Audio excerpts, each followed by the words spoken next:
नमस्कार मंडळी. काही भाज्या या आपल्याला या पावसाळ्याच्या सीझनमध्येच खायला मिळतात.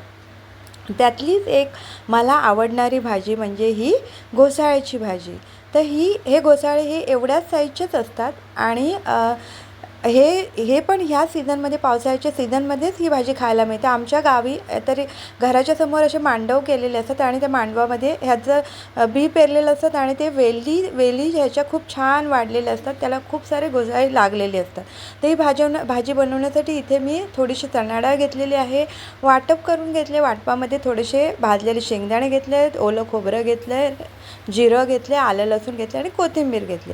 त्या सगळ्यात आणि बनवण्याची पद्धतसुद्धा सोपी असते आणि खायलासुद्धा ही भाजी खूप छान लागते. तर फोडणीसाठी इथे मी कढईमध्ये तेल गरम केलं आहे, त्याच्यामध्ये थोडीशी लसूण घातले, कढीपत्ता घातला आहे, त्याचबरोबर हळद तिखट घातले, मीठ घातले आणि हा जो मसाला होता वाटणाचा तो परतून घेतलेला आहे.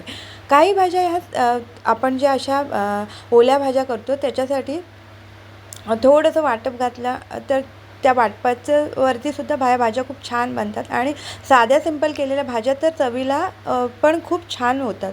तर इथे मी हे वाटण आहे जे परतून घेतलं, त्याच्यानंतर ही तिची चण्याची डाळ भिजायला ठेवली होती अर्धा तास, ती घातलेली आहे. थोडीशीच घातली आहे मी. आता ही यात मसाल्यामध्ये परतून घेतले, त्याच्यानंतर थोडंसं पाणी घातलं आणि आता ही जी भाजी धुवून ठेवली होती बारीक थोडे असे तुकडे करून घेतले होते, ती भाजी घातलेली आहे. त्याच्यामध्ये थोडं अजून पाणी घातले कारण ही भाजी मी चपाती भात या दोघांबरोबरसुद्धा खाताना खूप छान लागते. अगदी रेसिपीसुद्धा अगदी साधी सोपीच आहे, पण चवीलासुद्धा ही भाजी खूप छान लागते. त्याचबरोबर इथे मी एक टॉमॅटो चिरून घेतला होता, तो घातलेला आहे. एक 10 मिनटात ही भाजी छान अगदी शिजते आणि हे बघा अशी रस्सा भाजी तयार झालेली आहे. मला तर ही भाजी भाताबरोबर गरम गरम भात आणि त्याच्यावर ही भाजी हे माझं अगदी फेवरेट आहे आणि ह्या सीझनमध्ये जेवढ्या भाज्या येतात त्या आवर्जून मी एकदा तरी बनवतेच. तर हे बघा इथे मी मस्तपैकी गरम गरम हे माझंच ताट वाढून घेतले मी.